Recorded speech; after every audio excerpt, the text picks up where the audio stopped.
ಅಯೋಧ್ಯ ರಾಮ ಭಕ್ತರಿಗೆ ರೈಲ್ವೆ ಇಲಾಖೆ good news. Rama ಮಂದಿರ ಕಣ್ತುಂಬಿಕೊಳ್ಳಲು ವಿಶೇಷ ಟೂರ್, 17 ದಿನ ಪ್ರವಾಸ, 30ಕ್ಕೂ ಹೆಚ್ಚು ಧಾರ್ಮಿಕ ಸ್ಥಳಕ್ಕೆ ಭೇಟಿ. ಎಸ್, ಅಯೋಧ್ಯೆಯಲ್ಲಿ ಭವ್ಯ ರಾಮ ಮಂದಿರ ಉದ್ಘಾಟನೆಯಾದ ನಂತರ ದೇಶಾದ್ಯಂತ ಧಾರ್ಮಿಕ ಪ್ರವಾಸೋದ್ಯಮಕ್ಕೆ ಹೊಸ ಚೈತನ್ಯ ಬಂದಿದೆ. ಈ ಜನಪ್ರಿಯತೆಯನ್ನು ಬಳಸಿಕೊಂಡು ಭಾರತೀಯ ರೈಲ್ವೆ ಪ್ರವಾಸೋದ್ಯಮ ನಿಗಮ ಅಂದರೆ IRCTC ಮತ್ತೊಂದು ವಿಶೇಷ ಶ್ರೀರಾಮಾಯಣ ಯಾತ್ರೆಯನ್ನ ಆಯೋಜಿಸಿದೆ. ಇದು ಭಕ್ತರನ್ನ ರಾಮನ ಪವಿತ್ರ ಕ್ಷೇತ್ರಗಳಿಗೆ ಕರೆದೊಯ್ಯುವ ಒಂದು ಅದ್ಭುತ ಆಧ್ಯಾತ್ಮಿಕ ಪ್ರಯಾಣ ಇದಾಗಿದೆ. ಈ ಪ್ರವಾಸವು ಒಟ್ಟು 17 ದಿನಗಳ ಕಾಲ ನಡೆಯಲಿದ್ದು 30ಕ್ಕೂ ಹೆಚ್ಚು ರಾಮ ಮಂದಿರ ಕ್ಷೇತ್ರಗಳಿಗೆ ಕರೆದೊಯ್ಯಲಿದೆ. ಹಾಗಾದ್ರೆ ಈ ಯಾತ್ರೆ ಯಾವಾಗಿಂದ ಆರಂಭ ಆಗಲಿದೆ? ಒಬ್ಬೊಬ್ಬರಿಗೆ ಎಷ್ಟು ಹಣ ಖರ್ಚಾಗಲಿದೆ? ಎಲ್ಲಿಂದ ಈ ಪಯಣ ಶುರುವಾಗಲಿದೆ? ಅಲ್ಲಿ ವ್ಯವಸ್ಥೆ ಎಲ್ಲ ಹೇಗಿರಲಿದೆ? ಈ ಯಾತ್ರೆಯ ಸಂಪೂರ್ಣ ವಿವರಗಳನ್ನ ನೋಡ್ಕೊಂಡು ಬರೋಣ ಬನ್ನಿ. ಹೌದು, ಅಯೋಧ್ಯೆಯಲ್ಲಿ ಭವ್ಯವಾದ ರಾಮ ಮಂದಿರ ತಲೆ ಎತ್ತಿದೆ.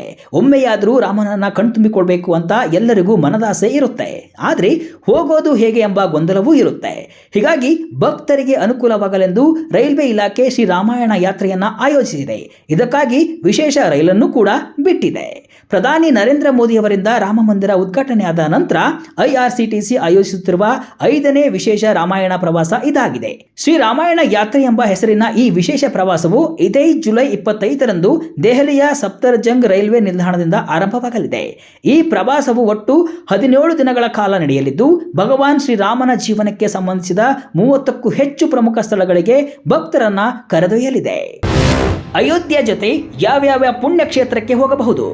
ರಾಮ ಜನ್ಮಭೂಮಿ ಅಯೋಧ್ಯೆಯಿಂದ ಪ್ರಾರಂಭವಾಗಿ ಎಲ್ಲೆಲ್ಲಿಗೆ ಹೋಗುತ್ತೆ ಅನ್ನೋದನ್ನ ನೋಡುವುದಾದರೆ, ಅಯೋಧ್ಯೆಯ ಶ್ರೀರಾಮ ಜನ್ಮಭೂಮಿಯಿಂದ ಆರಂಭವಾಗಿ ನಂದಿ ಗ್ರಾಮದ ಭರತ ಮಂದಿರ, ಸೀತಾಮಡಿಯಲ್ಲಿ ಸೀತಾದೇವಿಯ ಜನ್ಮಸ್ಥಳ ವೀಕ್ಷಣೆ, ಜನಕಪುರದಲ್ಲಿ ರಸ್ತೆ ಮಾರ್ಗದ ಮೂಲಕ ರಾಮ ಜಾನಕಿ ದೇವಾಲಯಕ್ಕೆ ಭೇಟಿ, ಬಕ್ಸರ್ನಲ್ಲಿ ರಾಮರೇಖಾ ಘಾಟ್ ಮತ್ತು ರಾಮೇಶ್ವರನಾಥ ದೇವಾಲಯ ವೀಕ್ಷಣೆ, ವಾರಾಣಸಿಯಲ್ಲಿ ಕಾಶಿ ವಿಶ್ವನಾಥ ದೇವಾಲಯ ಮತ್ತು ಕಾರಿಡಾರ್, ತುಳಸಿ ಮಾನಸ ಮಂದಿರ, ಸಂಕಟ ಮೋಚನ ಹನುಮಾನ್ ದೇವಾಲಯ ಮತ್ತು ಸಂಜೆಯ ಗಂಗಾರತಿ ವೀಕ್ಷಣೆ ಇರಲಿದೆ.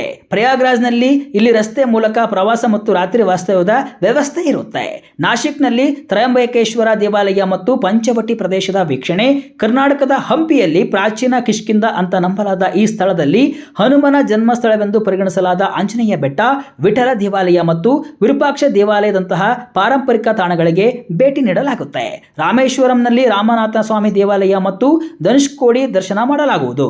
ಒಟ್ಟು 17 ದಿನಗಳ ಕಾಲ ಈ ಸುದೀರ್ಘ ಆಧ್ಯಾತ್ಮಿಕ ಪಯಣದ ನಂತರ ರೈಲು ದೆಹಲಿಗೆ ಮರಳಲಿದೆ. ಆಧುನಿಕ ಸೌಲಭ್ಯದ ಭಾರತ್ ಗೌರವ್ ಡಿಲಕ್ಸ್ AC ಪ್ರವಾಸಿ ರೈಲಿನಲ್ಲಿ ಯಾತ್ರಿಕರು ಪ್ರಯಾಣವನ್ನ ಕೈಗೊಳ್ಳಲಿದ್ದಾರೆ. ಭಾರತ್ ಗೌರವ್ ಡಿಲಕ್ಸ್ AC ರೈಲಿನ ವಿಶೇಷತೆ ಏನು?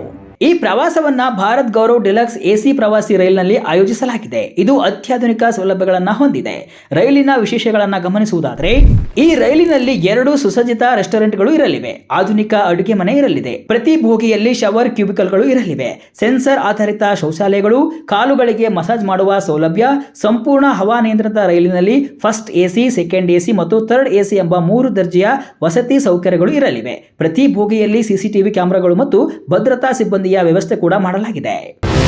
ರೈಲಿನ ದರ ಪಟ್ಟಿ, ಪ್ಯಾಕೇಜ್ ವಿವರ. ಈಗ ಈ ಪ್ರವಾಸದ ಶುಲ್ಕ ಮತ್ತು ಪ್ಯಾಕೇಜ್ನಲ್ಲಿ ಏನೆಲ್ಲ ಸೇರಿದೆ ಅಂತ ನೋಡೋಣ.